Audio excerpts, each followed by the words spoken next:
Okay, we're live. All right, I'm going to call to order today's meeting of the Finance Committee. It's Monday, September 14th, 2020. Time is 4:35. I'm Laura McNally, Fifth Ward City Councilperson and Chairwoman. I'm going to do today's roll call for everybody. We have Rick Deek, Jennifer Ozinger, Anita Davis, Jimmy Hughes, Beverly Hosey, Chuck Shasho, Dana Lance, Dawn Turnage, Demaine Kitchen, Aaron Bishop,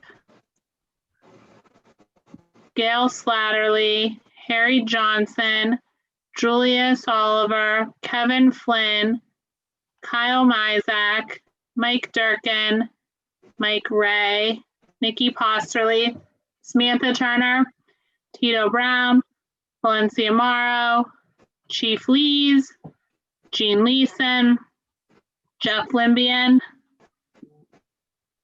and that's it. We'll get started under pending legislation here. The first item is a resolution. Are there any questions under this?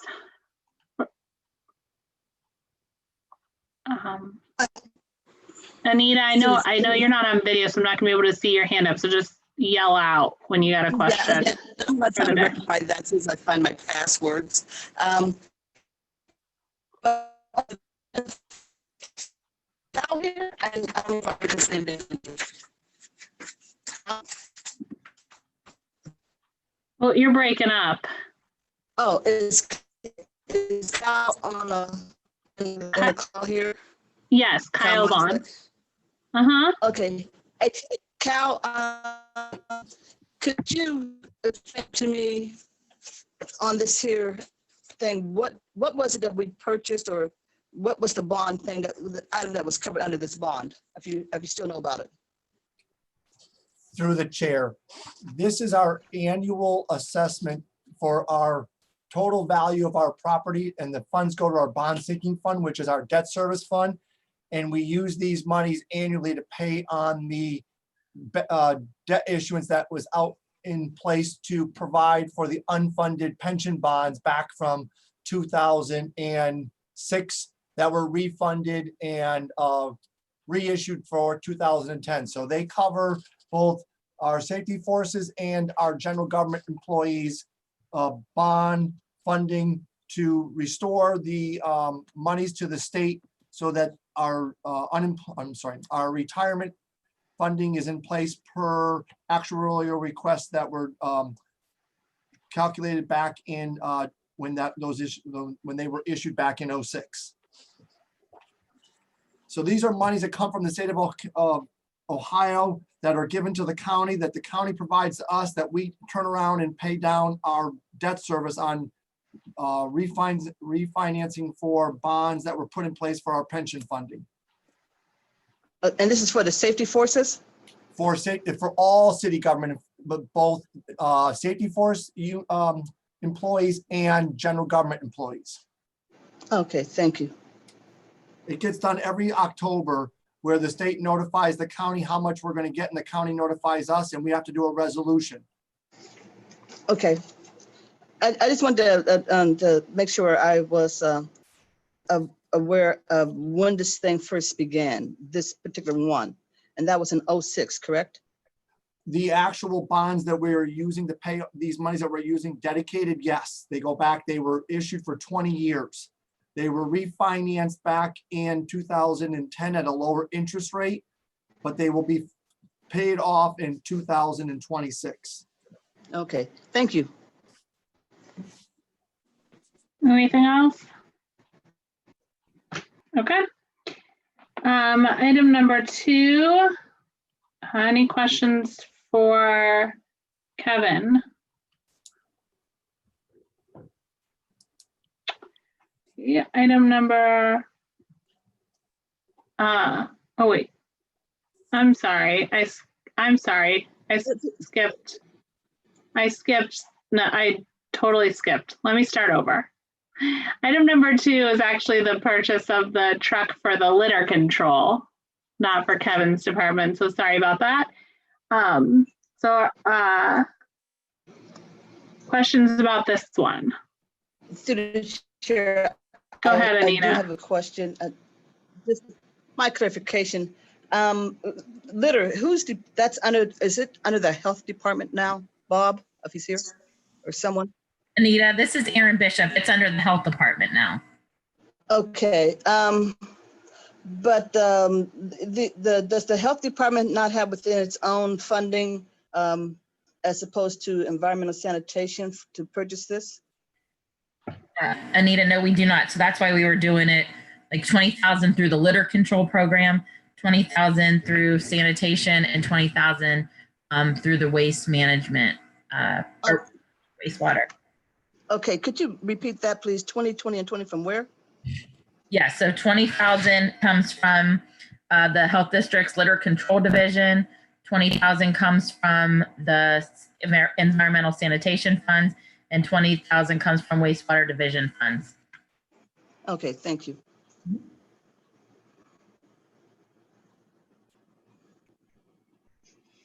Any other questions here?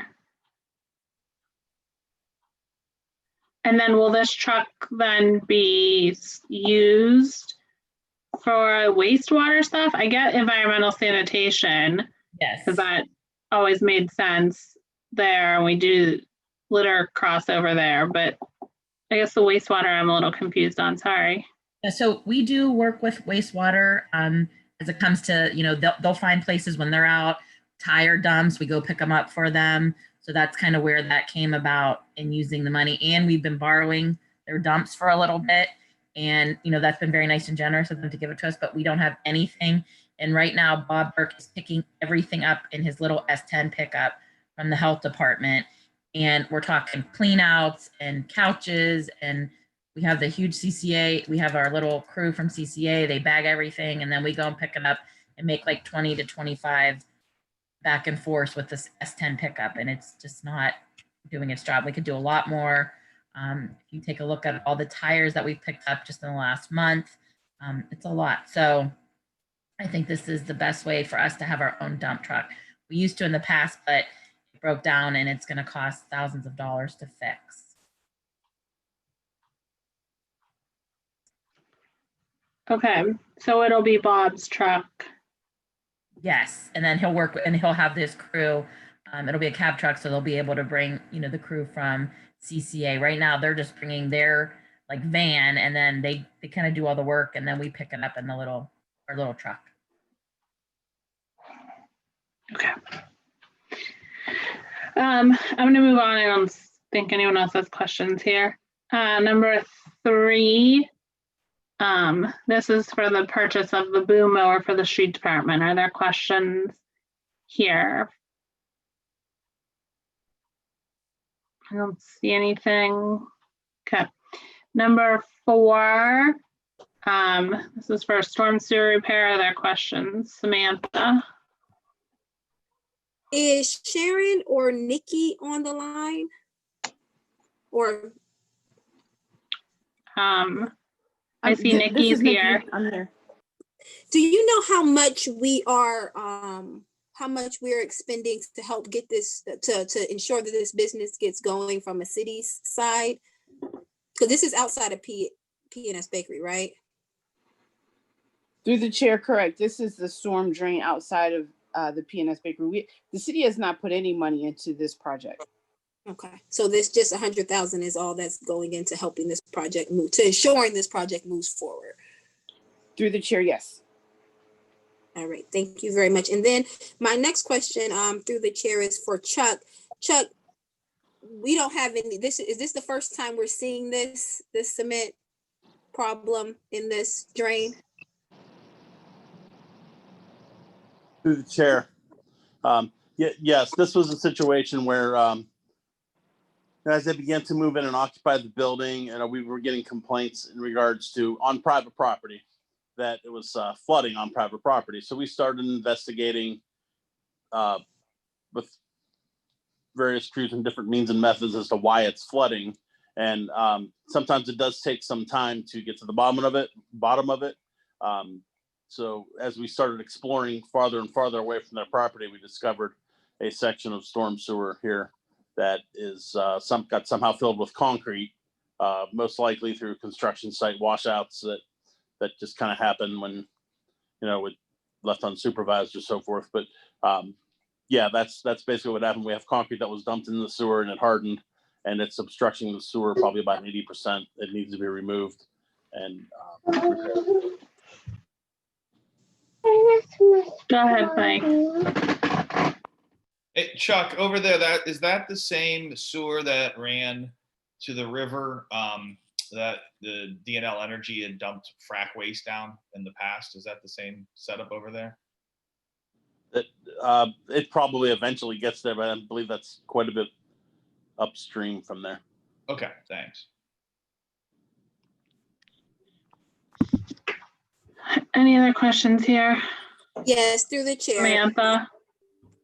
Chuck, so what, I understand that this was some cement buildup over time, and this sewer is approximately 25 years old. Can you tell me if we are planning to build a plan of action on how we can catch some of this, whether it is regular, rather 5 to 7 year scoping of these sewer lines? Because this situation is, I think, the second or third in the last year of sewer issue popping up that we have not planned for. Through the chair, honestly, you'll see these a lot. These do happen. A storm sewer like this, it's not a sanitary sewer. It's not on a priority list.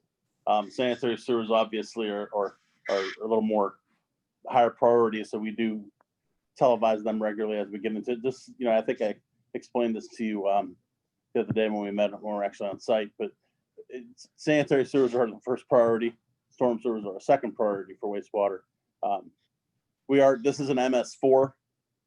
That means that it's a municipal separate storm sewer. So that means that it actually drains to a water course. It does not go back into the wastewater treatment plant. So from an EPA standpoint, yes, it is important, but it's not something that we're required to regulate to do on a regular basis. We just don't have the equipment or the manpower to regularly inspect every single sewer in the city on a regular basis. Moreover, we don't have, like, a storm sewer would not be one that we would do that to normally. We responded to a complaint and reacted. Thank you. And one more question through the chair. So can you explain to me what regular basis means? Because, when we met, you said that quite a bit, but if it's 25 years old, just about, what's a regular basis? What is reasonable expectation of monitoring the storm sewer or, sanitation? So what's a reasonable expectation? As far as inspecting the sewers go, you're not going to know unless you video it. We have one camera truck. We react to problems, basically. We don't, we're not going to, on the trouble spot areas where we get a lot of calls, we'll regularly clean and televise them, but we just, with one camera truck, we can't go through and regularly camera everything in the city, because we're busy reacting to issues every day. So we don't have extra camera trucks to go out and do that. That's really the only way to inspect the sewers through a camera. We could, see if it's flowing. When we go out on calls, we'll say, okay, yes, the sewer is flowing, but that doesn't mean the pipe is cracked, isn't cracked. Or it doesn't mean there's an obstruction in there. It just means we visibly see flow in the sewer. So a camera is really the only way to actually get a good look at a sewer. It's just like, a large version of a hard cap. Yes. So we guys have the one truck. So every 10 years or so is reasonable for us, checking on the quality and the life of the sewer system. That's what I'm trying to get at, because a lot of I hear you. It just it's just that we have a lot of sewers, and it's not something that we would do regularly. We probably get to all the sewers eventually just from regular calls, but it's not something that we can do. It's just not going to happen. We just don't have I don't know how many trucks you would need to televise all of our sewers on a regular basis, depending on whatever you define as a regular basis, whether it's every 5 years, every 10 years, every year. There's a lot of, there's a lot of sewers in the city, and unfortunately we're just, we react to complaints, but we do have regular areas that we address because we get regular complaints on it, or we need to make sure the sewers are clean. So we do those regularly, once a year, once every 6 months. But generally speaking, an area like this is not one of them. It's out of the way. It's a storm sewer by itself. It's only carrying stormwater. That's the reason we reacted to a problem. It took some time to find it, but we found it and we're going to address it. Through the Any more chair. questions from this? Anita? Yes, through the chair. Chuck, I don't mean this as be argumentative, but when you say we have so many sewers and things like that, so how many do we have? If we have so many, you must have a number. Chuck? Through the chair, I would say, we have 650 miles of road, so I would say if you at least double that, so we probably have a couple thousand miles of sewer. If you count our interceptors and the stuff that go, off the road, we easily have a couple thousand miles of sewer. Well, that's miles of sewer, but I mean, there's access, and that's where you would work from, correct? From the manhole. So, right. I'm trying to get to where if we have X number of manholes, or whatever they're called, the access areas, how many do we have? And is there some way to come up with a formula of how many we should do besides responding to the calls, to the emergency things, but how many can we reasonably do besides the emergencies? I mean, on a daily basis, how many can be looked at or flushed? They do. We will clean. We do clean. There's certain areas where we have to maintain regularly, like the siphons and stuff like that. But because of that, we don't necessarily get to every single sewer all the time. We clean them when they're when we react to them, when we have problems. Again, we don't do every single sewer every year or every 5 years even. The areas that we do have that are trouble spots, we do on a regular basis, but the ones that they're not, and it really has nothing to do with the manholes. The manholes are just a means into the sewer. It's the linear feet of sewer or miles of sewer that are the issue. And as far as when we look at the emergencies, we get an emergency break. We may or may not necessarily have known about that, but that's different than televising and inspecting the sewers. Yes, we would like to find them, but even if we did find them, it doesn't necessarily mean that we're gonna have the money to fix it. Okay. Thank you. Anything else here? No, this is a topic for another meeting. Sorry about that. Thank you. Okay, I'm gonna move on. Number 5. This one's also, I'm guessing, under Chuck for the Crescent Street. Questions about this piece? Samantha? Yes, Chuck, thanks. Can you just explain to me what's happening? I'm not 100% familiar with the complete process of the Crescent Street Bridge project. Absolutely, sure. Through the chair, this is a project we applied for municipal bridge funding and Ohio Public Works Commission funding. We applied for the bridge funding 2 or 3 years ago. So this project is basically the Crescent Street Bridge down near the Riverbend Industrial Park. It's no longer needed. The railroad tracks have been abandoned and vacated years ago. It's basically a bridge over nothing. So we did have, during the bridge inspection reports, it was found that we had a problem with one of the back walls. It is actually listed on a fracture critical list of bridges. So it does need addressed. We felt that there's really no reason to repair the bridge and have to continue to maintain it. It's really not necessary. ODOT will pay for us. We'll pay to remove the bridge. So that's what we elected to do. There's really no reason to have the bridge anymore. So there's some roadway work associated with it. The reason that the properties are needed is because although we have right of way, we will have to go out of the right of way to regrade the road because we need to lower the road. So that's called temporary right of way. So ODOT considers that a right of way take. So we do need legislation to make that acquisition from ODOT standpoint.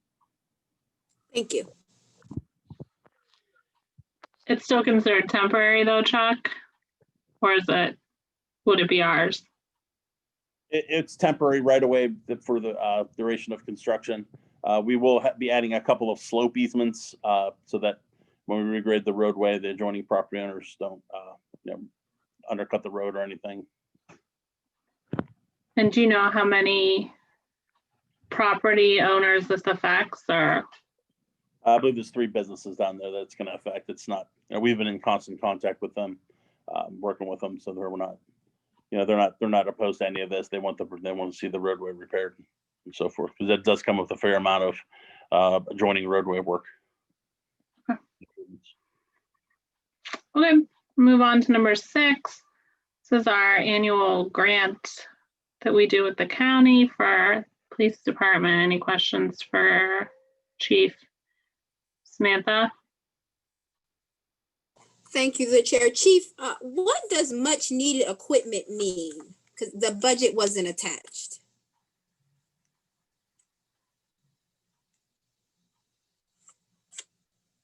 Did he drop off? I actually don't see him. He was on at the beginning. Oh, I see him on the side. Never mind. Chief, you're muted if you are trying to talk.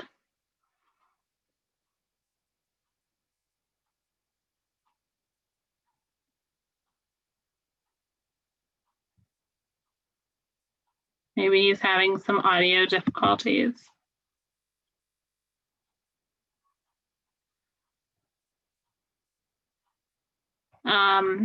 Okay, maybe we'll come back to that one.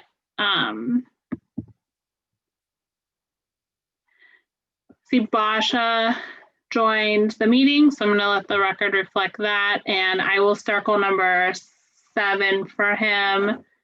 And I don't know if someone can maybe reach out to him and see if he can jump back on, because I know he has a couple items tonight.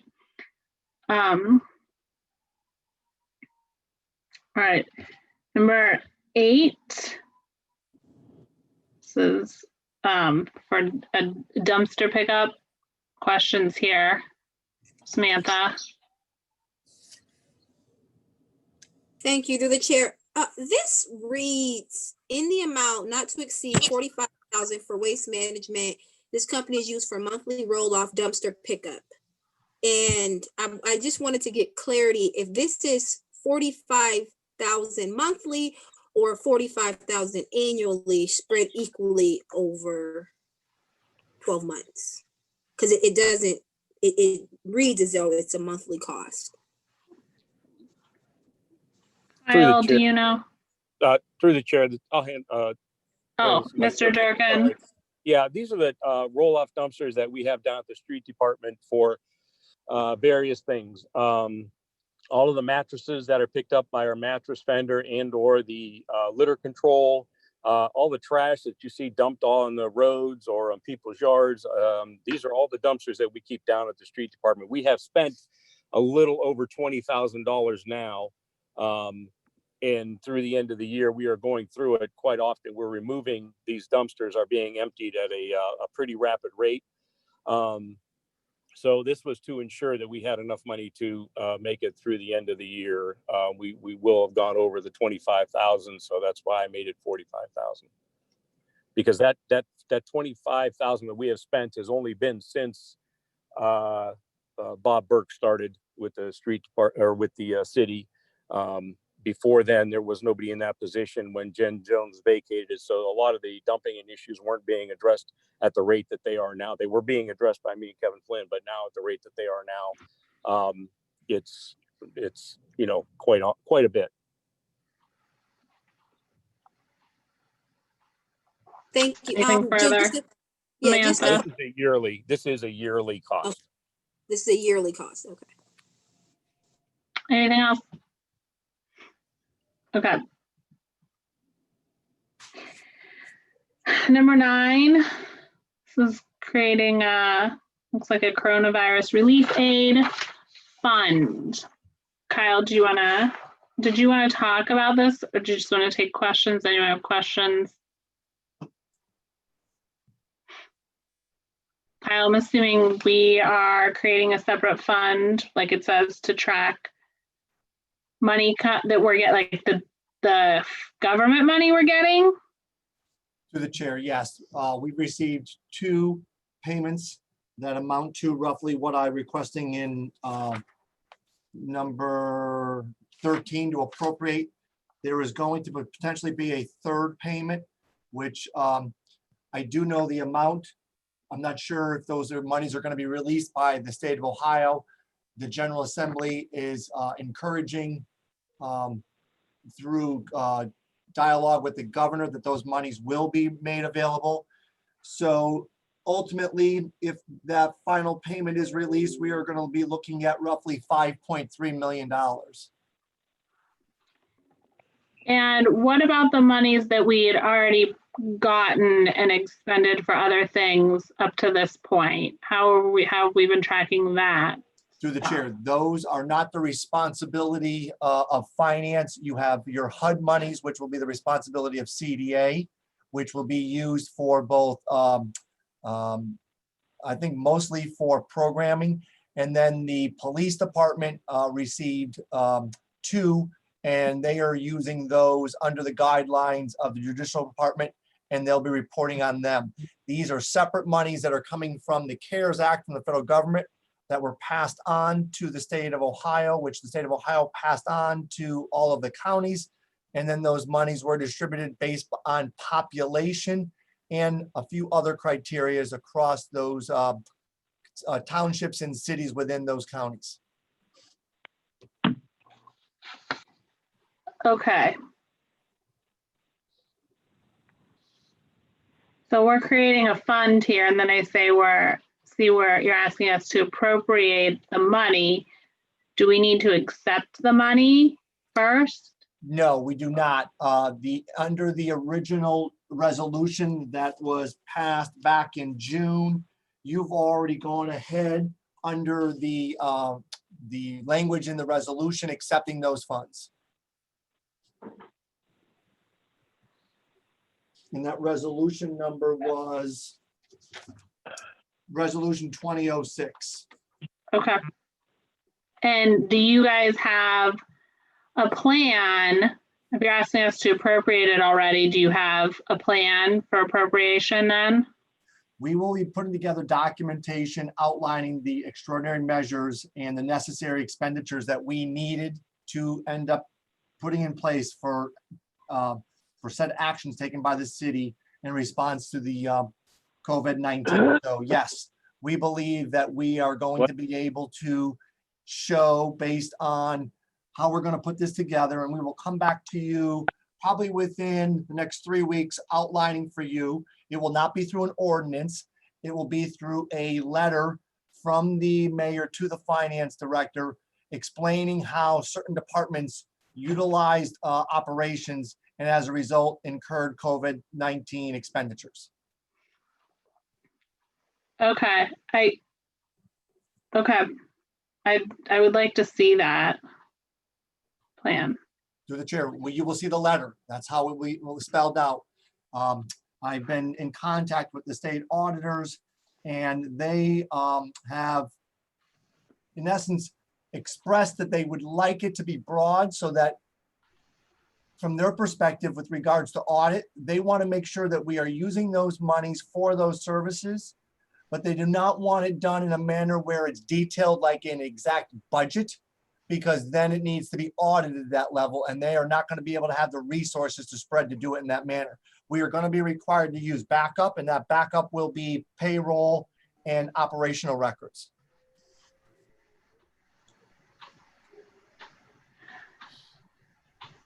Okay, I'd still like to see what we're spending the money on though. To the chair, we will show you. It's going to be reimbursing for wages and benefits associated with those departments in 911, police, fire, as a result of them having to go through extraordinary circumstances with regards to preparing for work each day. So some of their hours of them cleaning and maintaining and actually operating under those requirements will actually meet the stipulations put forth in the guidelines. But I will share with you those payroll records. Okay, so police, fire, 911 is what you're. It'll be police, fire, 911, the health department, sanitation, City Hall, Finance, and the Law Department when we put together the rolling out of the employees going on the voluntary unemployment. Those all qualify for those hours worked, and we will be compiling that information by employee, and we will be submitting that as backup to, in essence, utilize these funds as reimbursements. Anita? Yes, through the chair. I just want to make sure that I have it right, Kyle, that you said 911, police, fire, the health district employees, sanitation, the law department, finance department, and then you said City Hall. Was that a City Hall in particular? What areas of City Hall? No, I did not say City Hall. Oh, you might have. Yeah, no, I'm sorry, you might have missed, no, nothing within City Hall. What we're documenting is where these actual departments had to make modifications in preparation of actually performing those services, what they would normally be doing, but because of COVID-19, any of those extraordinary, changes in how in the morning and with regards to cleaning their vehicles and with regards to having meetings and talking and discussing, we will determine after working with each department head how much of their given day changed as a result of that. So we believe maybe 15 to 20% of the police department's workday on an 8-hour workday might have been altered. So for those patrol officers going out and coming in each day as they had to go through meetings and also planning of taking care of cleaning their vehicle and then exchanging their vehicle, those are hours that actually will qualify under COVID, and we will be able to reimburse ourselves for those hours worked. Anita? Direct follow-up then.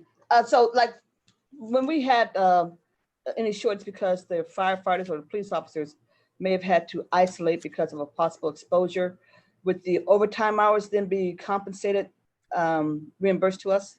Yes, they will be, along with the pension and their any fringe associated with those hours. Thank you. Samantha?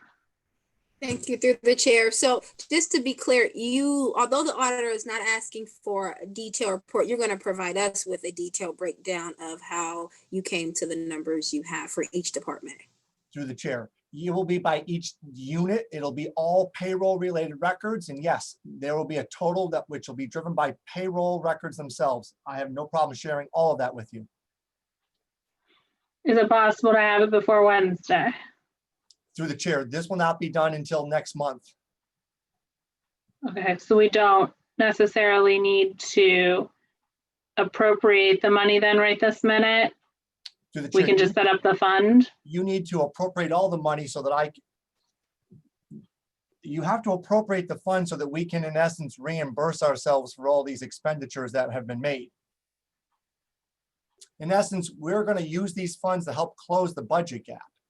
But you're not gonna start drawing down on it until after you have your plan. And I'm just saying I want to see the plan before you start drawing down on it. Through the chair, we can share the plan with you. We're not going to actually spend any of these dollars. Do you understand that? Yes, it's going back into our budget as a reimbursement. Correct. Correct. And we will share all that with you when we have it finished. Any other questions? We discussed a little bit of 13 with that. I see they go together here, but we'll go back to 13 so we don't skip it.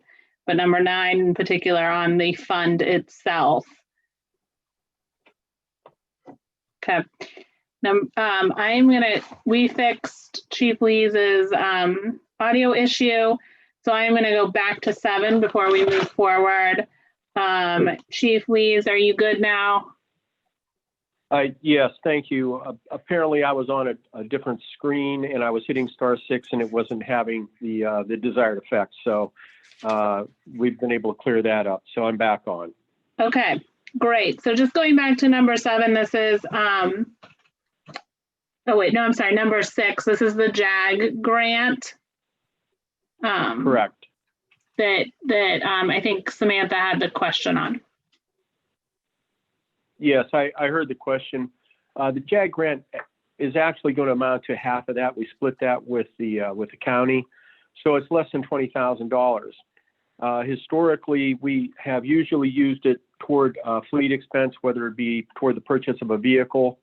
We don't necessarily spend it right away. A lot of times we get 2 years worth of awards before we actually spend it. So to tell you exactly what necessary equipment is, it's somewhat discretionary. And like I said, sometimes we'll wait for 2 years to get enough money in there to actually purchase the vehicle or what we need there. Samantha. Thank you, Chief. So I guess my next question is for Cal. Where could I find, if you wait for 2 years, where does this sit in the budget? If I'm looking at the police budget, what line item or where would I see this money sitting? The chair. When you pass budgets for a grant, the money is appropriated in the year that the actual grant was accepted by council. If the money is not spent, and I'll explain where it is, it's automatically carried forward by finance at the end of the calendar year because you've given your action of approving it has given the police department the authority to expend it. But because it's not a normal budget line item like an operating, it's a grant, and so it's under what's called special projects. So if we run a budget performance report, you will see it, but you will not see it in the budget because you're passing it as an ordinance. So it gets added to the budget. So at the end of the year, when we run reports for the departments, they see those projects, and anything that wasn't spent gets rolled forward, and then they get to spend it the next year. So there's accounting procedures for that, and it's all tracked and reconciled on an annual basis by each fund. But the only time that you ultimately will see those appropriation dollars used and expended is if the grant is exhausted within the year that you've actually passed it by council. Thank you. Samantha. So it would lay in special projects until it's spent. Now, let's say, for instance, he decides to buy a vehicle. When we are, I know each year they buy a certain number of vehicles. This is minus, I wanted to say we talked about 4 this year, but that means that we would only need to expend for 3 in our budget since he has money in special projects for an additional vehicle via this grant. Does that follow? Or through the chair, it all depends on what the grant requirements are. Sometimes they can use it to buy a car, sometimes they can't. But if they're going to spend the money on any large item that's in excess of $25,000, they would have to come back to you. If they're going to spend something that's under that 25 but greater than 2,500, they got to go to Board of Control. But each of the grants that you're actually giving them the approval to accept, they outline what they can use those funds for. This one in particular says that we're going to share half with the county. And so when the money is sent to us, we turn around and in essence cut a check to the county and provide them those funds. Then those monies, the remaining monies sit within the project GL code. And then the department determines based on the guidelines how to use those funds.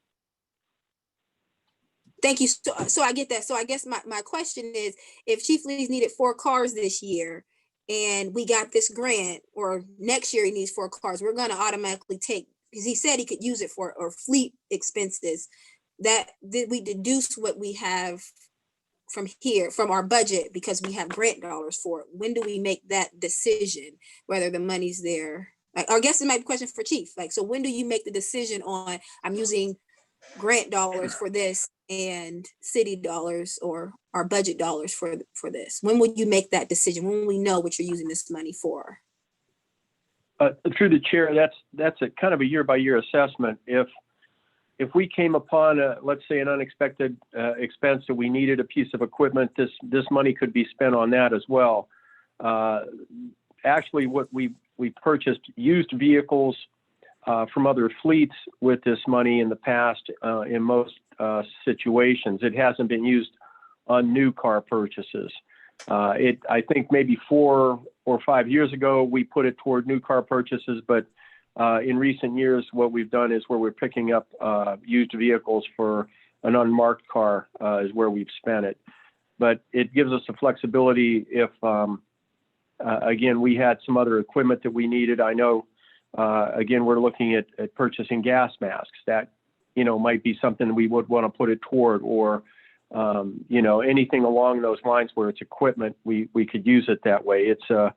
It's flexible, and like I said, we hold it there and then see where we're going to need it most. Chief, body we get cams. this grant pretty much every year. And so I would think that you sometimes, or maybe even every time, build your budget in mind that this grant. So really, if you are asking for 4 cars in your budget, to use Councilwoman Turner's example, you really need 5. You're asking for 4 because you're going to get this grant and use it to buy your 5th. Is that a fair statement? That would be a fair statement, because we need at least 5 for the kind of the annual rotation, if you will. Usually we get 6. So it, again, when it comes to this year, because it's been a little different in the past, we've had the luxury of the camera money to put toward the fleet when we purchased the frontline vehicles.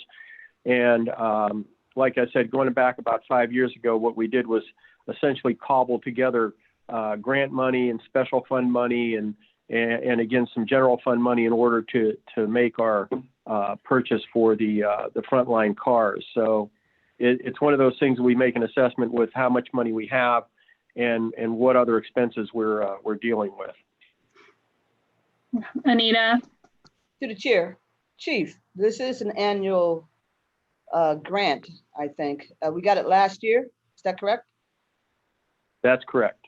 Was it all spent from last year? Yes, I believe it was. Do you know what it was spent on? It would have probably been spent, like I said, on a used vehicle from another fleet.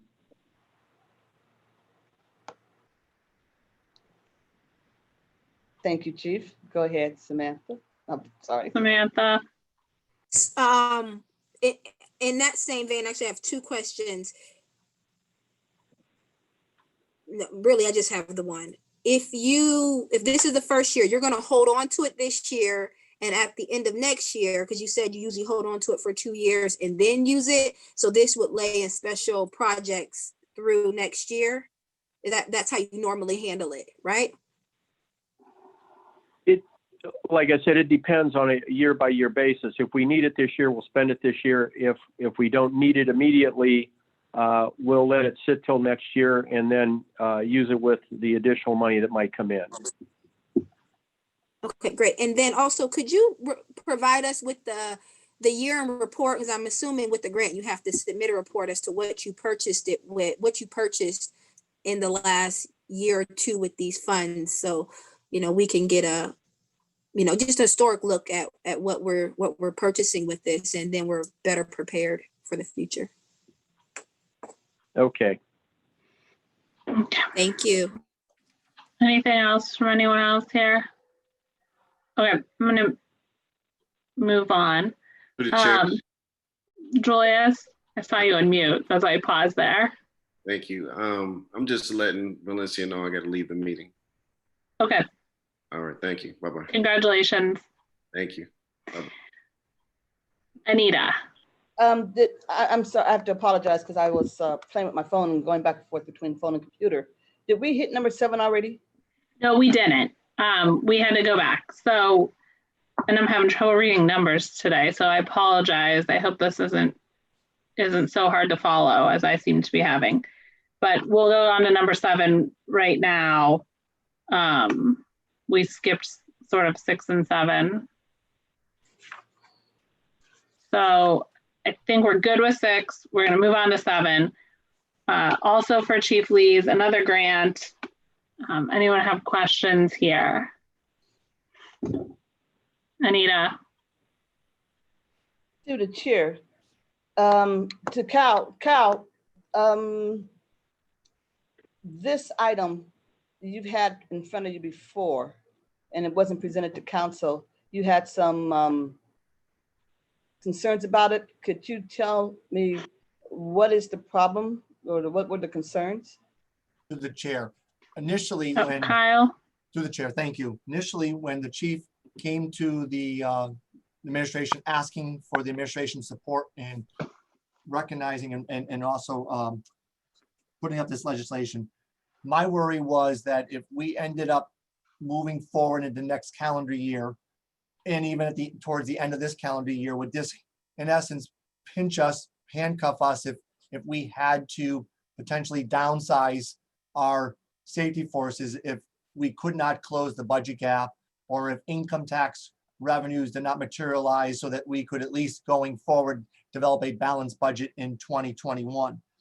What we have come to learn from the grant coordinator working for the police department along with the police chief is, given that we are this late in the calendar year and accepting the grant, second, that we do not have a current active list.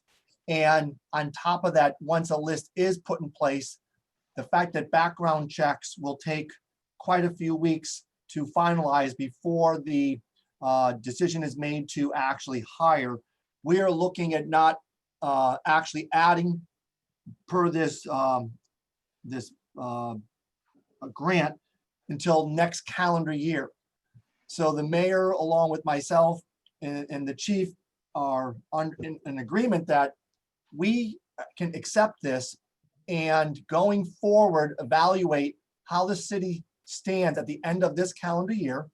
We can move into the budget process and determine, are we going to be able, based on changes in the economy as a result of COVID and also changes at the General Assembly level in Ohio with regards to the commuter tax, if we are going to be able to pull together a budget that will be in balance, it makes sense to accept this grant, because if we end up hiring, we are in essence covering 75% of those employees' costs under the grant for the first 3 years. However, if we in January and February realize that we're going to have difficulty, even though we've accepted this grant and have not hired anybody, we will not have expended any of these federal dollars. And the chief believes and has made the mayor and I comfortable that we do not have to then act on it. We can, in essence, do nothing. And by doing nothing, yes, we have said that we were going to use those awarded monies, but if we don't go out and hire anybody and we don't ask for any reimbursement, we are not going to then be tied to, if we needed to make changes in our headcount, we will not be forced by this, because we will not be utilizing those funds that were awarded to us under the grant. That is why there's been a change in our position on this, and that's why the mayor is sponsoring it. Anita? To the chair, as a follow-up. So Cal, this and number 12 are related. Is that correct? These are the same? Through the chair, yes. Number 12 Okay, is so- related. We do not actually put all of those numbers on the books, because remember, you're in essence giving us the authority, because it's a grant. We will track this separately. So we will not you'll approve it, but we will not expend those kind of dollars. Those will be over the course of 4 years. Well, my question though is, authorizing you to accept the grant is one thing. Appropriating the funds, if we don't authorize the appropriation, the funds would then sit inside the general fund until it's time to be appropriated. Is that correct? Through the chair.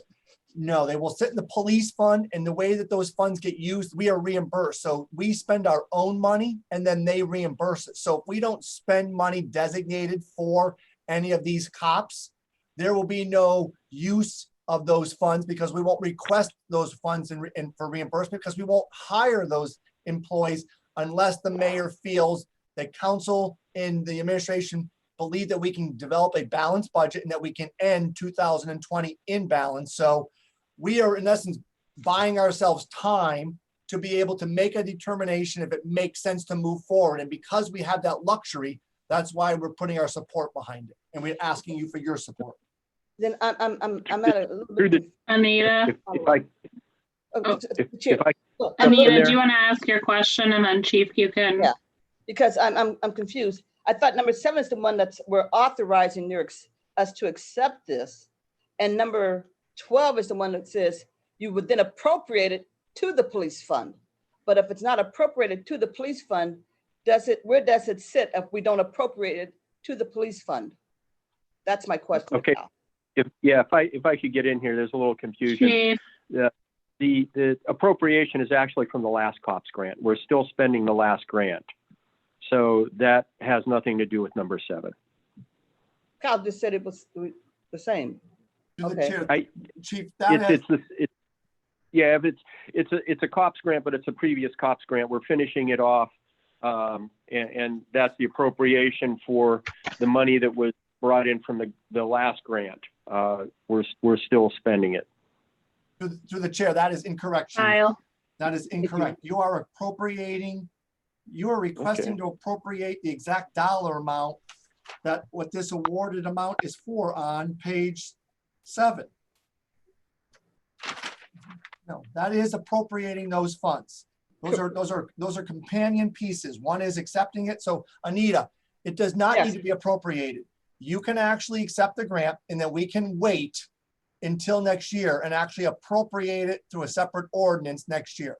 That was the question you're asking. Yes, that can be done. That is what I wanted to know. I wanted that clarification that we can appropriate it at a later date after the whole process has been gone through with the testing and the background checks, and then they're actually prepared to hire.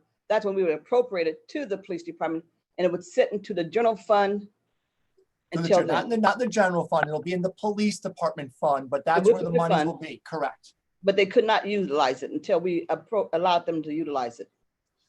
Is that correct?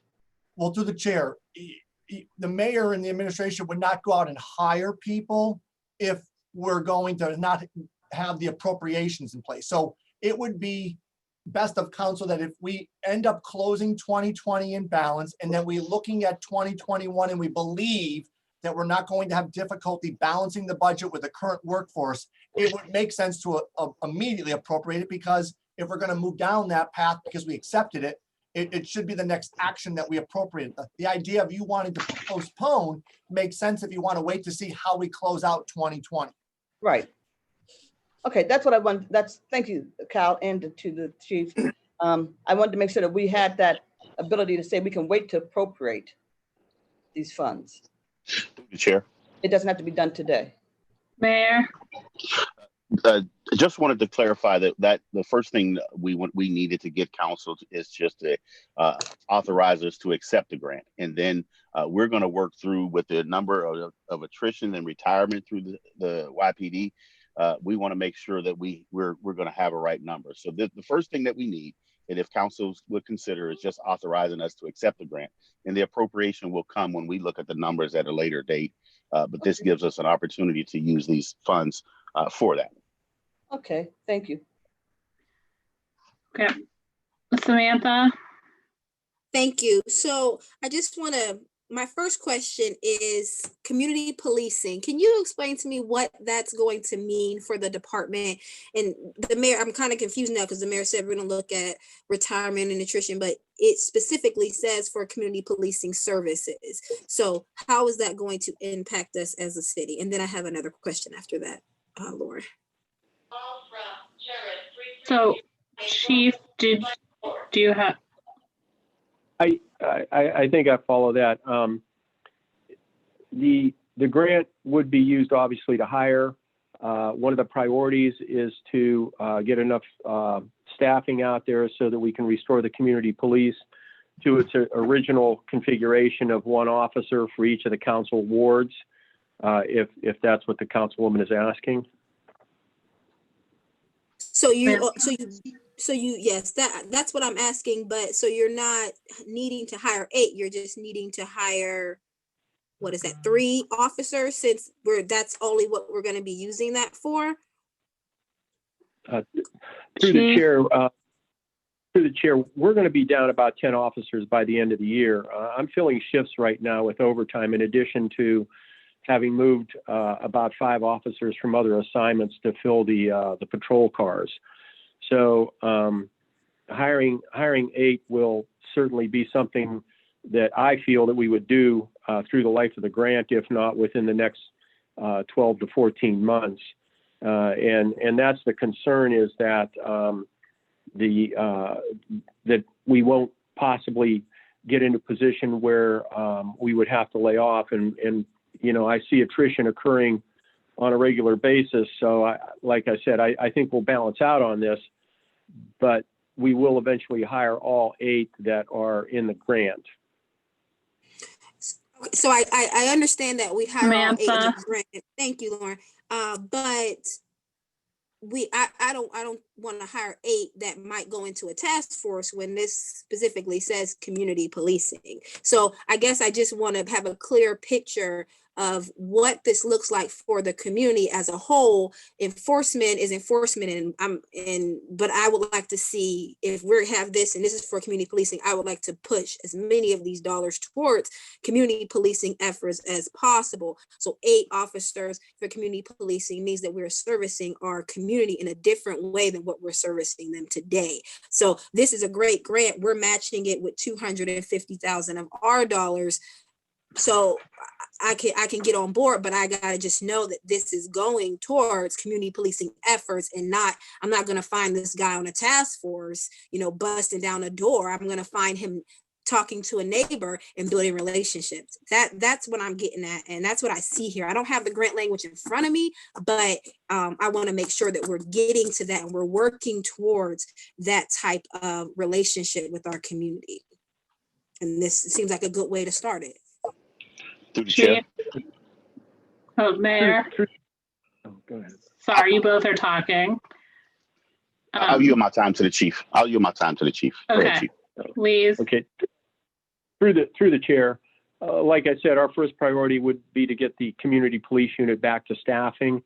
Like I said, in addition to the fact I'm not filling patrol cars right now. So that would be the second thing that we would be doing, is to, again, get our staffing back up so that we can get our regular patrols back to where they need to be, as well as get that community police unit staff back up again. Mayor. I just, through the chair, that was what I was going to confirm, that's the direction and the goal that we're going, just to make sure council's comfortable with that. We are going in that direction with our officers. Anita. To the chair, I do have a question because of our financial situation. To Cal, if we were to accept this, I mean, I absolutely support accepting this, but should we hire people under this grant and we find ourselves in a situation where we have to do layoffs? The way the union contract normally goes is that the last hired first go. But if we have hired these folks under this grant, we would not be able to do that, would we? Through the chair, that is correct. And Kyle. through the chair, that is correct. That is why the administration is coming to you saying we need to wait in moving forward until we are able to, in essence, gauge what our situation is going to be next calendar year during the budget cycle. And the chief made us understand that if we don't accept it, that he doesn't have the ability to hire anybody at the moment because there's no list and there's going to be a required background and test taking. So we in essence are purchasing ourselves 4 to 5 months where we can sit back and evaluate the budget situation before we make any decisions. Anita. To the chair, I understand that we have a problem, but the fact that there's no list is because no test has been called for it. It wasn't a money issue. To have a list is just to have a list. I'm not understanding why there's no list. We could have done a test. Through the Kyle. chair, If I could, you let the chief, the chief can explain. Chief. okay, through the chair, there's basically no list because of COVID. We've asked for a new test, but there's issues with civil service, and especially through the earlier part of the spring and summer, they really couldn't bring people in to sign up for the test, and or there was a lot of confusion on how they would have to administer a test under these circumstances. Obviously, some of that has started getting sorted out. The other thing is that in my recent discussions with the civil service director, we are basically on a waiting list to get our test given, and we're behind a number of other civil service tests that have to be given as well. So the projection is there won't be a test until around the end of the year, the beginning of the year. And that's why we're in this position now, or we would have hopefully tested late last spring and we'd have an active list. And the list didn't expire, it's exhausted. We've hired all the candidates off of it that we feel would be, again, viable police officers for us.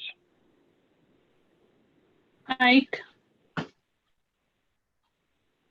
I would think that saying that we have other departments ahead of safety forces is a sad bureaucratic excuse. I would hope we could do something to accommodate the situation we have with the police department and needing qualified candidates. Is there anyone here from I don't think there's anyone here from the department. I don't know if the mayor can speak to that, working with that department. Through the chair, we are working with civil service to make sure that that is a priority. We actually had a sit down just the other day with myself, Kyle, and the chief, and we want to make sure that we get that up and running fast, sooner than later. We need to figure out how to do that through COVID-19 process. So that is on my priority list, and we will get that taken care of. Thank you, Mayor. Thank you, sir. Samantha? Thank you. Through the chair, I just wanted to have two questions. First, for the mayor. So you said that community policing and investing in that program is the direction that you're going, right? Through the chair, that is correct. Okay, great.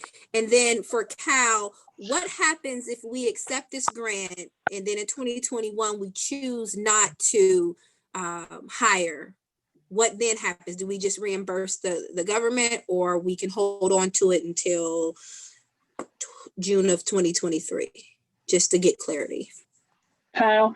Through the chair, it's my understanding that once we accept the grant, those dollars are out there in place for us. I believe there's probably going to be a timeline of when they wish for us to actually go ahead and hire.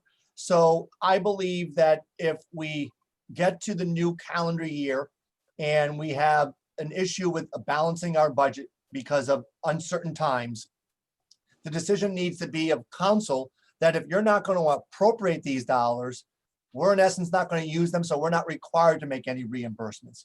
If we go ahead and we appropriate them and we hire police officers, if we do not submit documentation asking for reimbursement, we are in essence paying for them ourselves. And if we need to downsize and we haven't used or in essence deposited any federal monies from the federal government, I don't see, other than them not being happy with us that we didn't utilize the grant, but we will at least not be penalized, because if we don't ask for reimbursement, we're only spending our own money. And then we're choosing to decide how we're going to then balance our budget without utilizing federal monies. Samantha? Thank you. And then we are doing a match of 250, 515. Where exactly is that coming from? It doesn't say it in here. Through the chair, that is the total match over 4 years. So the fourth year, we're paying 100%. So the first year we would be responsible for 25%. What happens is when we hire those employees, we will budget 100% of their salary. We'll pay for it, and then we'll get reimbursed for 75% of their benefits and pay in year one, then 50% in year two, and then 20. So in essence, we start taking on more responsibility, and at the last year, we take on the full responsibility. So this 250, 515 will be spread across, will appear to us spread across 4 years. Through the chair, that is correct. Thank you. Anything else here? Jimmy? I just want to get a clarification, if I could. We worked with the community, this program in the past, and we were responsible for certain numbers that we tracked of the police department. Now, we have a community police unit that's separate from the regular patrol. Is that correct? My one question doesn't have the answer now. And if so, once we draw down on the money and we hire with this grant, is it the overall number that we have to maintain? Or is it just the community police officers in the community police unit that we have to maintain? Because at one time we had to maintain, if we had 150 officers, we had to maintain 150 officers, you know, in order to be in compliance with accepting the money. And if we can get an answer to that.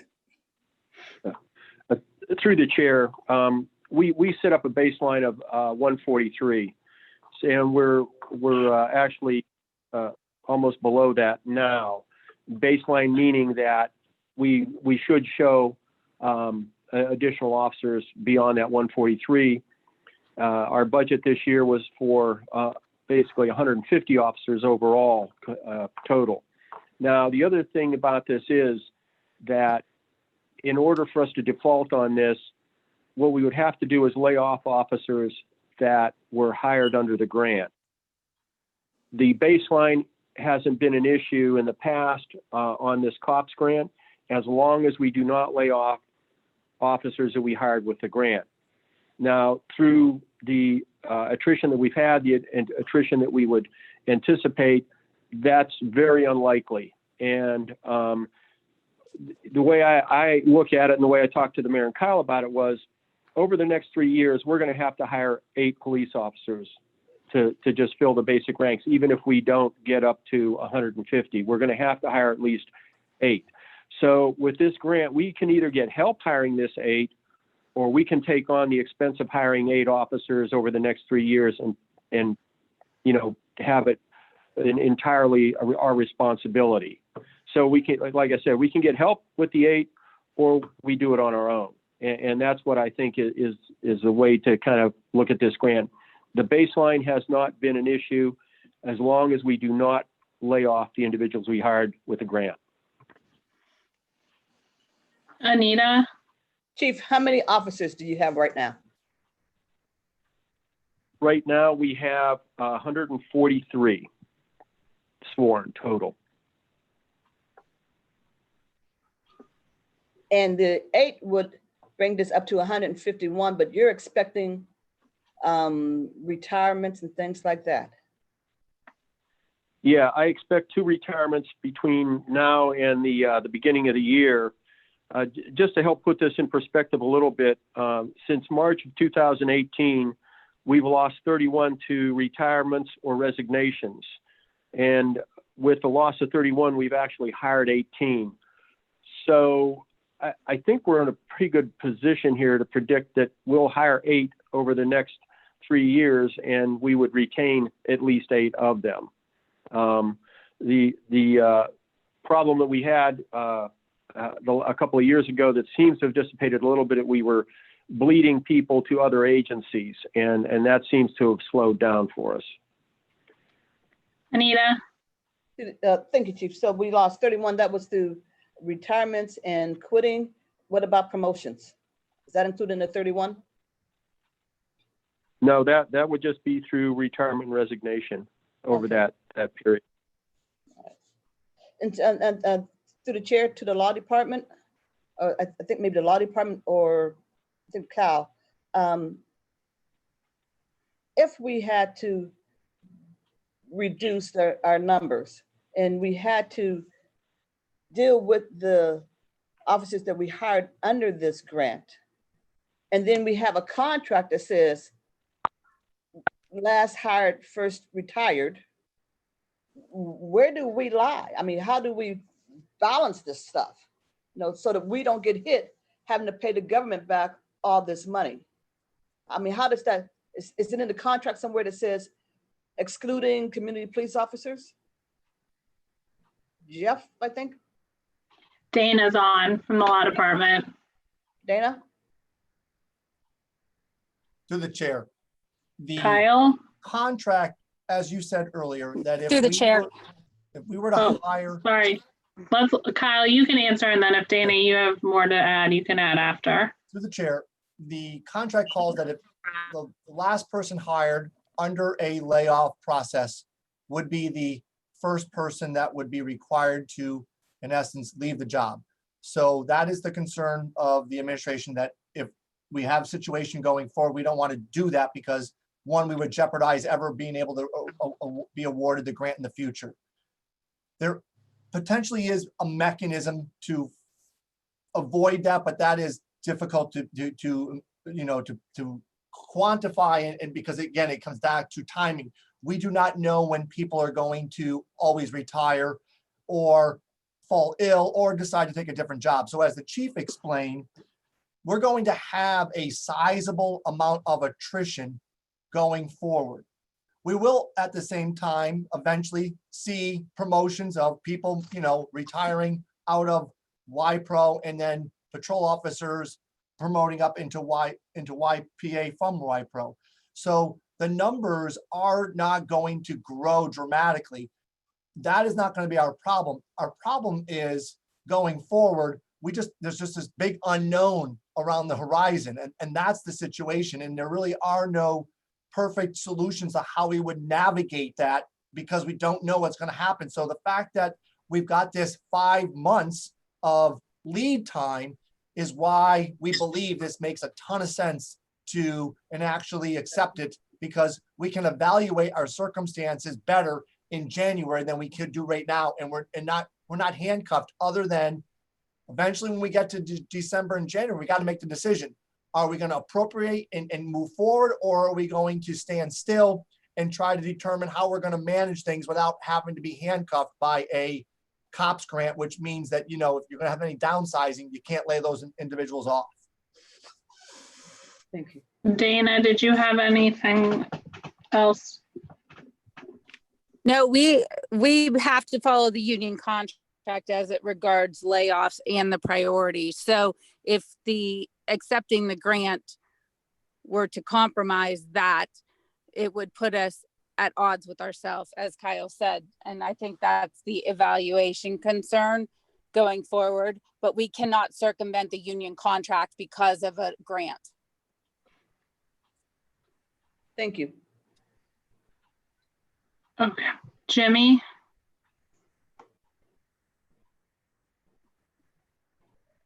Okay, through the chair. Part of my earlier concerns was the use of the officers themselves. I know that in previous, we were talking about the $200,000 COPS grant, which is what's paying for the 4 that we already have. Now, we accept this money. Would these be among those 4? And are we talking about 12 all total that you have to be kind of using them for the community police type work? It sounds like the chief is saying that he's going to hire them and use them as regular patrol and throughout their system, not quite using them just for community policing, which was explained in previous, was a separate function. They don't take reports, they don't do this and they don't do that. So, and behavior wise, they did things separate.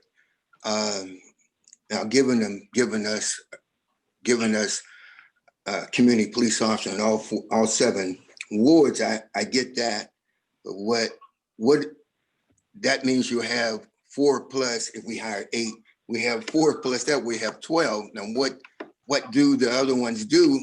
And is he saying that he's going to place them, or he can place them in regular patrol, filling the vacancies for these guys that's leaving, or are they going to just be doing community police work like the 4 he has now being paid through from the $200,000? Through the chair. Chief? There is no requirement that they all be assigned to community police. So what we would do is restaff the 3 additional officers to bring the community policing unit back up to its original 7. The remaining officers would be assigned to regular patrol. As I said, we're short there, and we're using overtime to staff some of the cars on the patrol division. The other thing is that the entire department is been indoctrinated into the community policing. We did the training, and again, all the officers have gone through that. There are almost daily examples of how our regular patrol officers perform as community officers, in the assistance that they render folks and the things that they do out there on a day-to-day basis. But the other thing is to just correct a little bit of a misnomer. The community officers do take reports. They do assist a lot of times with the patrol division during the day. And what they tend to do is pick up a lot of the nuisance stuff so the other patrol cars can go to their regular functions. And the other thing they do, of course, is answer the complaints that we get that are community police oriented. And again, whether it's working with demolition to clean some stuff up, or today I know they were towing some cars from some sites. So they function with a focus on community policing, but that doesn't keep them from doing regular duties. Samantha? Thank you, through the chair. I just want to be clear. Right now, community policing is not funded 100% through our police budget. It's funded 100% through CDBG grant dollars, correct? Through the chair, that is correct. That is correct. Those positions, yes. Sorry, they are Kyle. funded. Kyle, can you re-answer that just because there was some overtalk? Through the chair, that is correct. We are reimbursed for those wages of those community police officers from the CDB budget on an annual basis. Okay, and then just to be Samantha. clear, thank you. We're expanding the program through more grant dollars, but we're not going to invest. I mean, we're going to invest our 25% because this is what the government's telling us we have to do. We're not investing in making this a priority, a part of our police budget. Is that I'm pretty clear on? That's clear what we're doing right now, right? The mayor, actually, that's for the mayor. Mayor. Through the chair, I think you're taking the words of what we're saying. Community police will be a #1 priority, and the issue is we will use all resources to make sure of that. Thank you very much, Mayor. Anita. To the chair. So, Chief, so that we can make sure that we are able to maintain a high number of officers for the patrol division, then wouldn't it make sense for council then to proceed, go forward with reducing the ranks of YPRO, the number of slots there are for the ranking officers at this time, so that those there wouldn't have to be a vacancy filled? I mean, we would save dollars and we would keep the number of patrol officers in patrol division and at a higher rate of pay. Chief. Through the chair,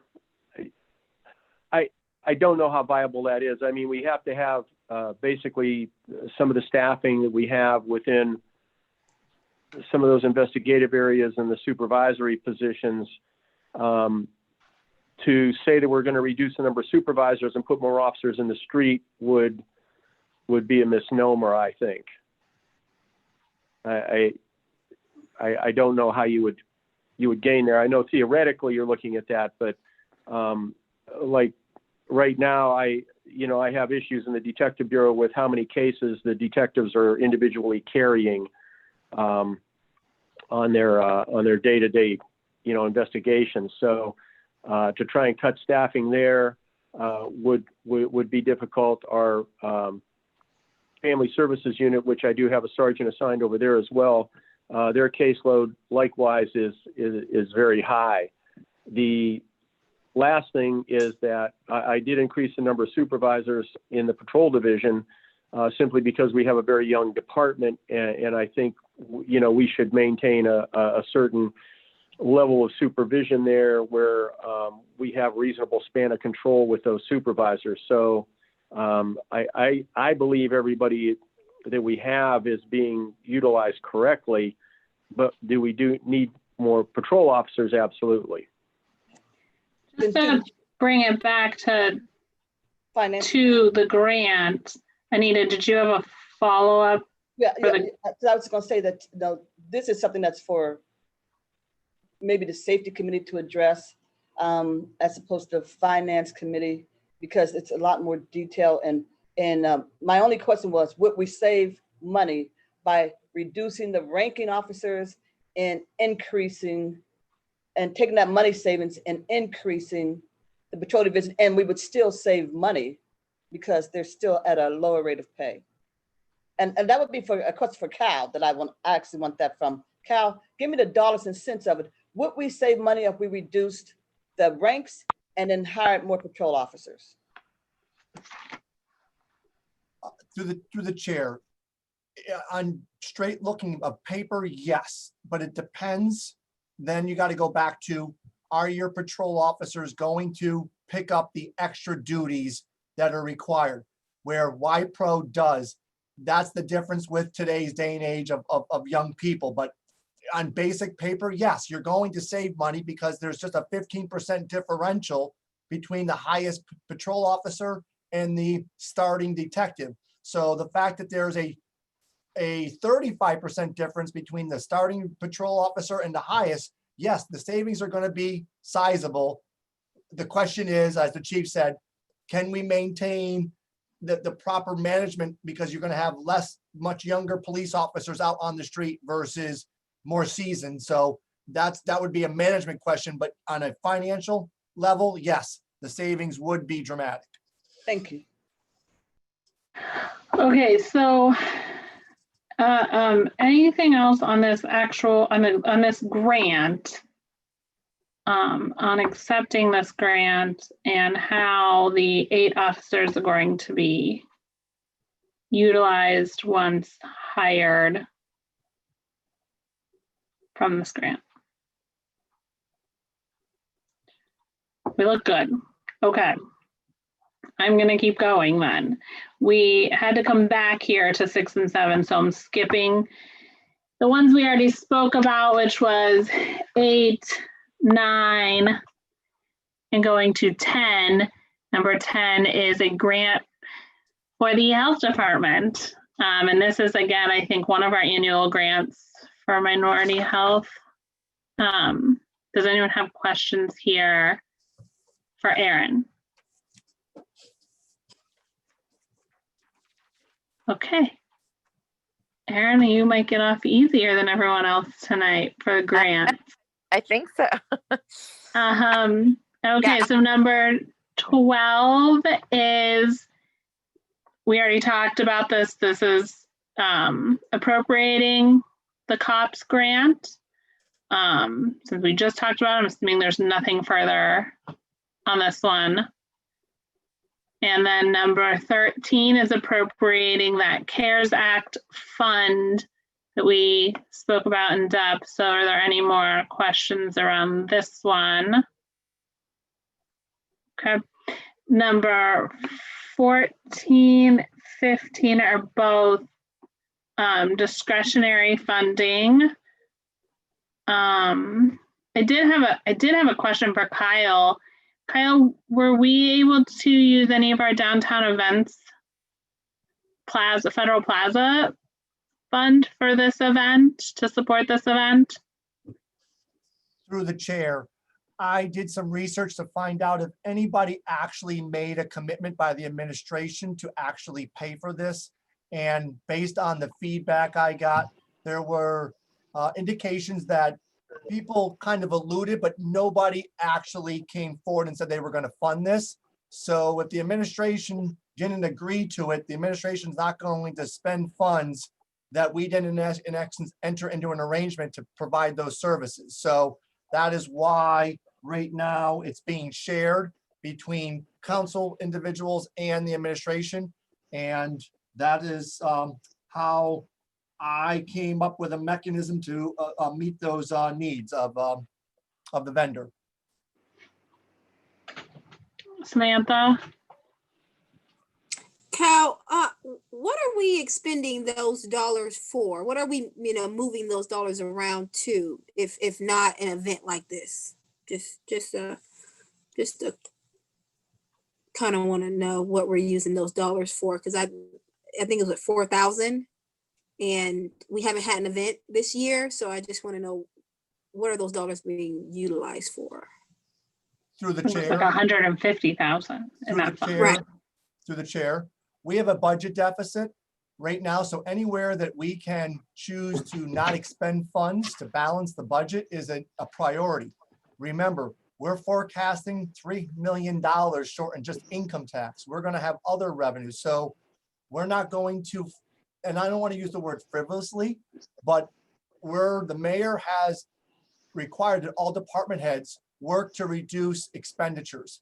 So with 20 Federal Plaza, the fact that there are no events means that all of those dollars are now going to be available to help close the budget gap. So yes, there are funds in place, but if we spend those funds, that means that we need to make up those differences someplace else. So the fact that there was no commitment by the administration to fund that doesn't mean that the responsibility falls on the administration. That's why the administration is asking that we participate equally, and we feel that we are doing that in the best way that we can. And that's how I tried to address it. So where's the administration's dollar figure then? Through the chair, the city's board of control agreed to pay the vendor, identifying that $1,000 would come directly from the mayor's budget. And we left open based on discussions with the vendor, along with some of the other party members that were present at the meeting, that who had possibly spoke about supporting it. And that was why it was agreed to that the administration would put forth $1,000 in hopes that those other council members that were participating or were engaged would also do the same. Anita? To the chair. So Kyle, that the dollar amount that's sitting there for the downtown events, I believe we did discuss using it to buy maybe a second Ruby. So how much is it? How much have we expended, and what's the balance if we've expended any amount? Through the chair, what was that question you asked again? Could you repeat it? Well, we had discussed at a previous finance meeting that with those downtown funds, the council was looking at maybe purchasing a second Ruby, a community trailer for tools for our neighborhood block watches and things to keep our neighborhoods clean. So we had mentioned that before, and I wanted to know about, have you looked at that and looked at it in terms, and how much do we still have left? Have we spent any money? And if we have spent money, how much do we have left available to purchase a second Ruby?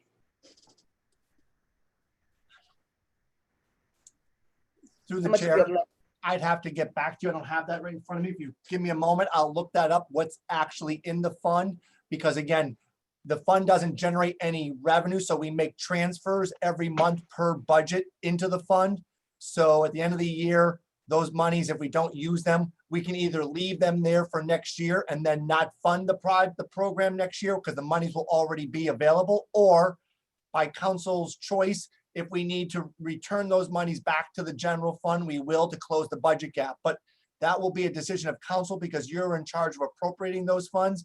And in the initial budget that you passed, you appropriated for me to transfer so much over the course of the year to fund all of those services. And if those services are not expended, those monies will be sitting in there unless council gives me the authority to return them back to the general fund at the end of the calendar year in the reconciliation budget.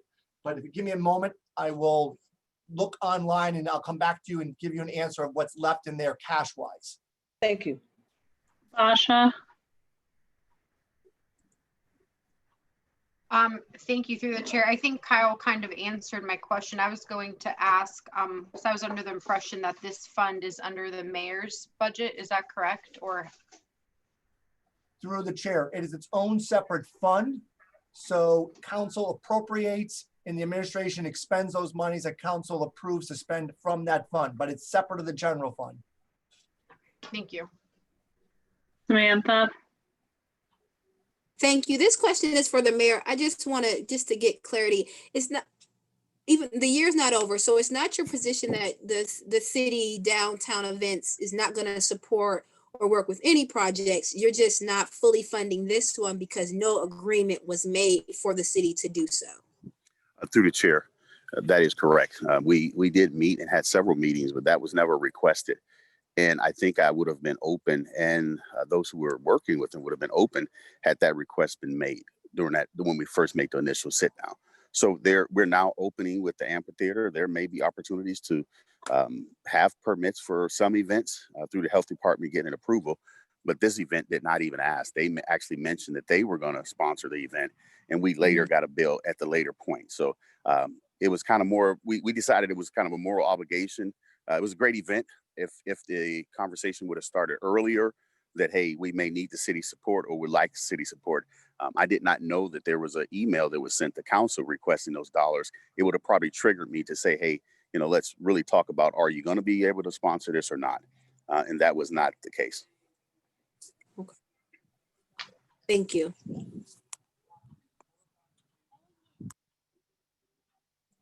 All right. Kyle, did you find that number yet? Through the chair, we have expended through the month of August a total of $10,224.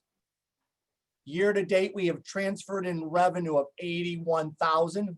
And right now with the budget, we will continue to transfer additional monies in over the remaining 4 months. But our current cash balance in the fund is $168,000 approximately. Thank you. All right. Moving on to number 16. This is an amendment to change the cost of water department project. Through the chair, I'll handle that one. Okay, Harry. Yeah, this is to give us the authorization to complete phase 2 of that spray-in process. If you remember last year when I met with the council, we provided a list of about 18 streets where we had it broken down into 3 different categories where we were going to tackle. I think it was 8 streets where we were going to do the spraying process last year. And there were about maybe 4 streets that we were looking to, maybe 4 or 6 streets we were looking to have the water department loop the services in. This request will allow us to do, and the other phase was to defer a certain number of streets because of budget constraints to 2020. So this request will allow us to do phase 2, where we'll tackle about 4 streets, about 2,800 feet of water line on the east side, and I think the west side is where Country Club Avenue is located off of Sheridan. So the request will give us permission to finish the phase 2 of that list that I provided last year. And also I provided with the packet our infrastructure budget, where you can see that there's 2.4 in there. We're definitely going to come under budget because the Cascade project came in under, this is 300. And then it's looking like we're going to have only a partial obligation for the Front Street this year. So just for council's review, I wanted to include that information with the packet so they can see where we were, just given the financial issues we've had in the past year. Appreciate that, Harry. The 330 price tag here, is that for phase 2, or is that just increasing up to that? Well, it's amending the agreement that we have with the company, but the amount is specifically for phase 2. And I think I included the actual contract too. So phase 2 costs $330,000. I don't know why they had the 2 costs in there. That confused me a little bit myself. But the 330 is specifically for phase 2. That's okay. It. Okay. Any questions from anyone here? Samantha? I was just going to ask Harry if we could clean up the language or law department, actually, if Dana's on it. I understand the program because you explained it to me in detail before, but I feel like the language here is a little off. And then the 2 amounts I was just unclear on. So if I can request that just be done for Wednesday's meeting.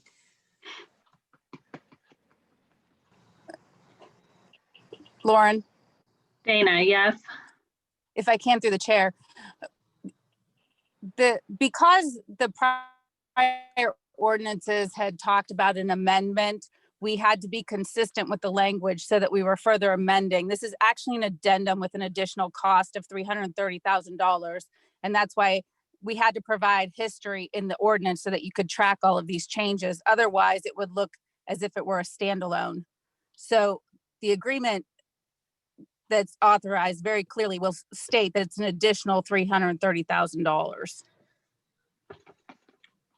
Okay, that clarifies it for me. You said the agreement Samantha. will state, thank you, through the chair, you said the agreement will state the 330,000. Yeah. Okay. Okay, number 17, this is an amendment to correct the amount on a previous amendment that was incorrect. I think it was just a typo error from the law department on that one. But if I'm wrong, someone can speak up. Okay. And number 18 says what we see frequently from Mr. Durkin. Any questions on this one? Samantha? Yes, thank you, through the chair. First, is this for the year, or will there more assessments happen beyond this point? Through the chair, no, this is a once a year. Our cutoff date is August 10th to get all these assessments from the previous August 10th of 19 to August 10th of 20.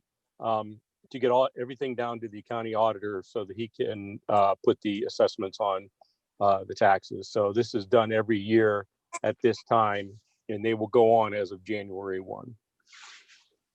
Okay, thank you. And another question, can you, Samantha.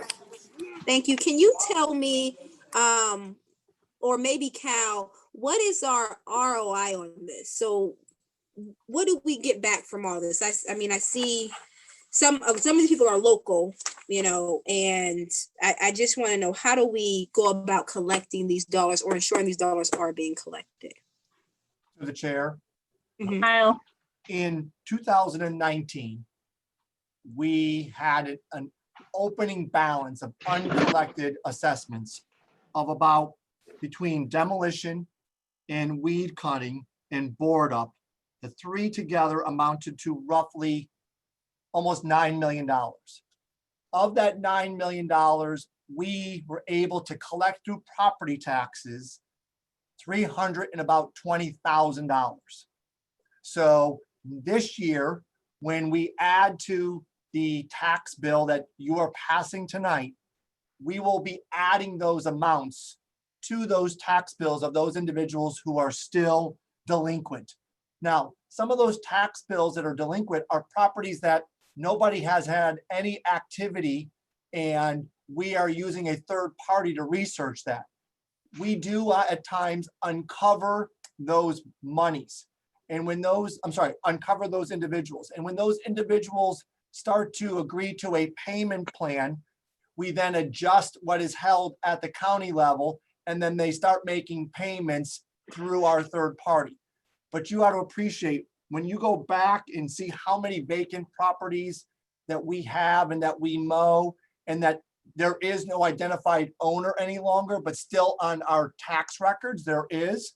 That's why we have these large delinquent amounts. But those delinquent amounts will stay on those properties until that property goes through the correct legal procedure, which occurs through the land bank or through the city acquiring it for economic development. But as of the end of 19, that's how much was delinquent. And now we will be adding to that, and that will be billed for the 2020 tax year. Thank you. Do a direct follow-up. So I guess this might be for the law department. How aggressive are we with collecting these dollars, or how hard do we partner with the county to getting to some? I mean, I don't want to for instance, Calvary, they have several lots here and they're still an active church. So how do we go about getting to them and saying, hey, you need to pay this because we're in a deficit and we cannot cut the grass for you? So do we partner with the county to make that happen, or do we just let it, when they go pay their property tax, kind of let it happen that way? Through the chair, I can answer some of that. Mike. So we are, and to Kyle's point, we are constantly, I mean, every day, negotiating with all of these. I'm actually, I go to court sometimes for properties that we've negotiated through our third party billing company, or collection company, from 2016, 2015 on a demolition or grass cutting, whatever the case may be. So some of those are negotiated down to maybe a 50% settlement and or monthly payments over 36 months. And so the dollar amounts are going to change drastically. And, some of them are just done through the county taxes. Some of them are done through the third party billing. And some people just call on the phone and say, hey, I want to pay my bill. What do I have to do to pay my bill? So there's so many variables in there over a time. It's not like, we send out all the 19 bills and then we know exactly in 2019 what's coming in. We don't know where it's coming from and when it's going to come in. The third party collection that we use is very aggressive. We, especially with the grass cutting, we're on top of that almost on a monthly basis. We keep track of everything that either comes in and or if there's any settlements, I'm in court, that type of thing. So, I mean, I hope that answers your question. I don't know if it does or not. That does. Who's that third party company we utilize to go after this? Millstone and Canison. It's an attorney firm. They do the collections. They send out all the notices. They do the follow-ups. They schedule the court hearings that I have to appear at. And basically, I appear there as a holder of the records. And then the attorneys, they give me the information, and that's about it. To the chair, Samantha, to the chair, council members. Last year, Kyle, sorry. Of the total delinquent, I said we were close to $9 million. Of that total, 5.2 is just in weed cutting. That has only been in place for about almost 5 full years. Last year, Millstone and Canison collected on our behalf from billing $216,000. So they are out there actively going after the clients that they are able to identify and then, of course, put on a plan. The bulk majority of these properties that we're mowing are vacant and somebody hasn't lived on that property, some of them for 20, 30 years. So yes, it's still in someone's name and we're putting them on the tax assessment, but we're never going to collect from it because there is no living heir any longer. So that's part of the problem. But again, because we're adding it to the delinquent taxes or to the tax assessment, it is the best method because someday, if there is a reason for somebody to take a lot of property and ultimately want to do something, it gives us the negotiating tool. So even though the numbers sound quite high, you got to appreciate that it makes sense that we're doing this because it works in our favor if this property someday may be valuable. And then we're able to negotiate. And that's why you've got land bank. And that's why we're going ahead and taking care of the property. Anita? To the chair, this list, Cal, is this thing in alphabetical order? Through the chair, it may be at the county level. When they provide me with the delinquency, they're just telling me the total because we have to put that on our books for the audit. So I'm sure that if we asked, they could provide us with a report that would show us all the different properties that make up that delinquent amount because they're required to track it each year and they modify it by adjusting it. So I'm sure that they've got it by a report. Anita? Samantha, you mentioned Calvary, Mount Calvary. Okay, how many properties do they have? Samantha? Thank you, through the chair. I believe that it's 4.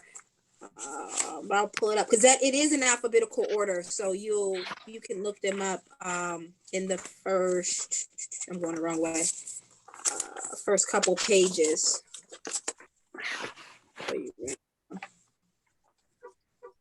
Calvary.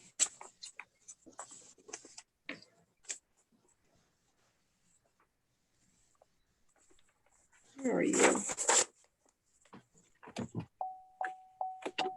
It's under M for Mount Calvary or C for Calvary? It's under Calvary. Calvary Pentecostal Church. Hold on, because I've been looking at a ton of them and they're all kind of highlighted. You have a dollar amount? I don't. Hold on. Give me a minute. Where the heck is it? Oh, here are the C's. Through the chair, this is Jeff. If I could offer a little bit of help there. Yes. Sure, Jeff. Thank you. The mayor and I are spelling each other off at the Dorothy Day House for a meeting, so I apologize. I'm using actually the mayor's phone right now while he's talking. What happens, like with the church sometimes, is that people deed their property to the church or leave it to them in their will, and we cut it. And the elders of the church come in and say, "You're not cutting that property. We're cutting that property." Well, in fact, I think what happens sometimes is that both parties are cutting it, and so that's when we have a hearing, the appeals board hearings that to try to flesh out and iron out some of those details. So that's why sometimes like a church will be found on our list because they have properties are not just contiguous to their building, but sometimes they sort of reach far and wide from their church, and they're claiming they're cutting their grasses, and we know that the city is also cutting their grasses. Would you agree with that, Mike? Through the chair, yes. Through the chair, yes. I would think like.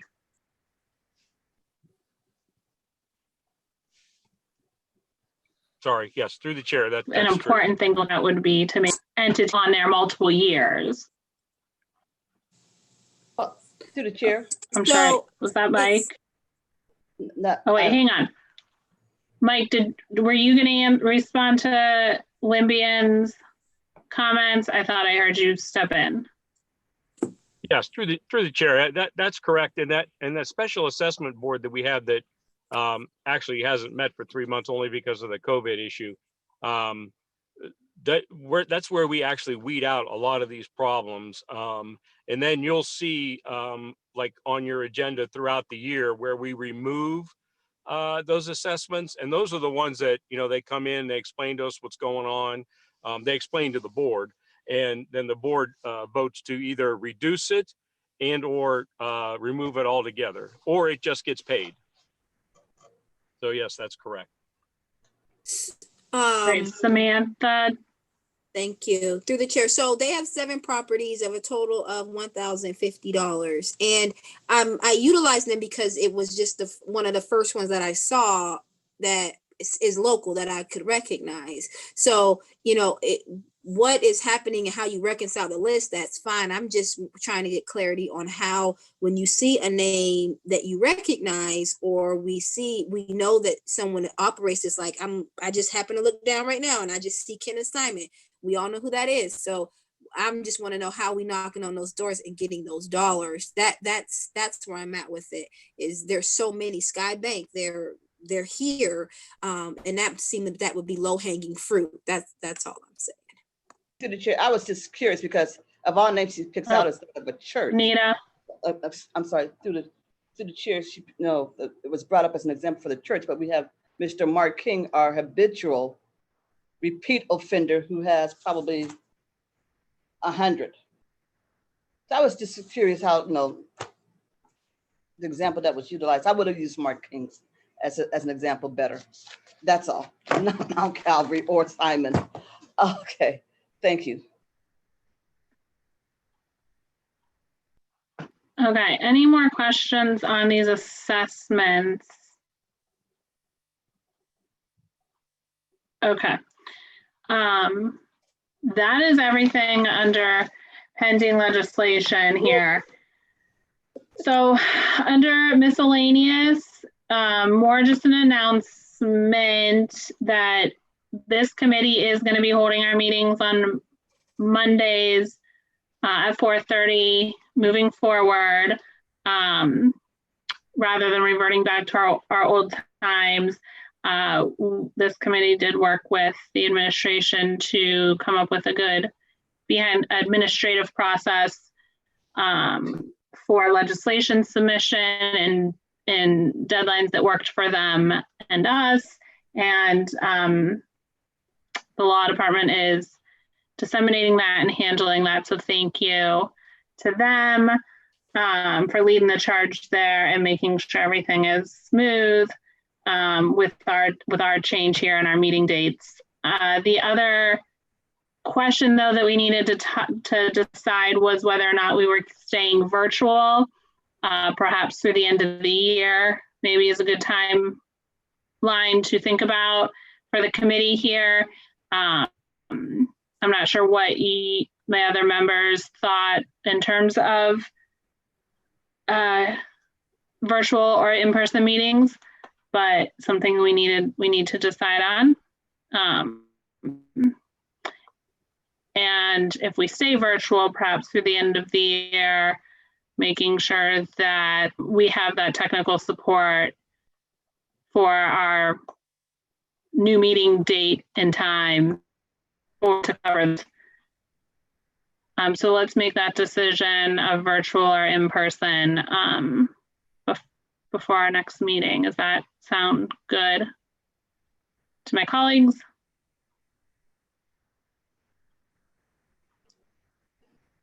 My hand is up. I'm sorry, everybody is frozen on my screen. I don't know if it's my internet connection or not. To the chair.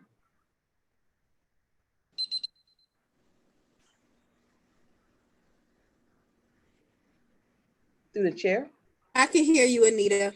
Oh, okay. I think it's Lauren's. It's Lauren. frozen. Through the chair. I don't think Lauren can hear. I got kicked off.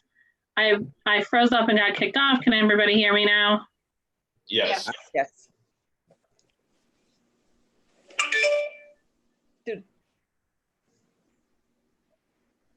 So I'm gonna ask Anita if you can hear me to take over the meeting at this point. I believe our vice chair is here, but okay. Basha, are you good? Thank you. Yeah. Do you want? I'll go ahead and I'll do it. Anita, you had your hand up. Yes, I would. I like our present format, and I think we should continue with this at least at the minimum until the end of this year to see how things are progressing so far as our. Am I still on? Yes. Oh, okay. But anyhow, continue virtual until the end of the year at the minimum.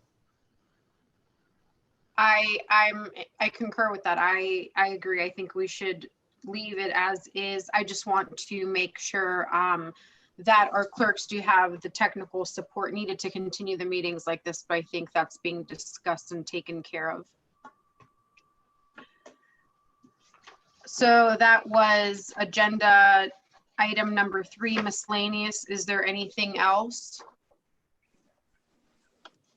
Okay, then I will entertain a motion from the committee. Excuse me? Yes, Jimmy?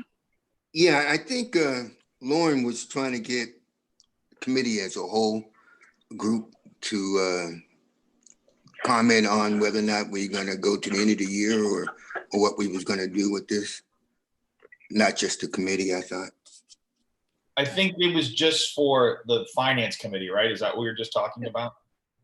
Right. I believe Lauren was asking for the finance committee, how we would like to continue our finance committee meetings. Okay, I misunderstood. I'm good. Thank you, Jimmy. Go ahead, Anita. To the chair, I like to move items 1 through 11 and 13 to 18 to the full body of the council for further consideration. Second. And I'd like to move item number 12 to the safety committee. Second. Okay, and a motion to adjourn. Motion to adjourn. Second.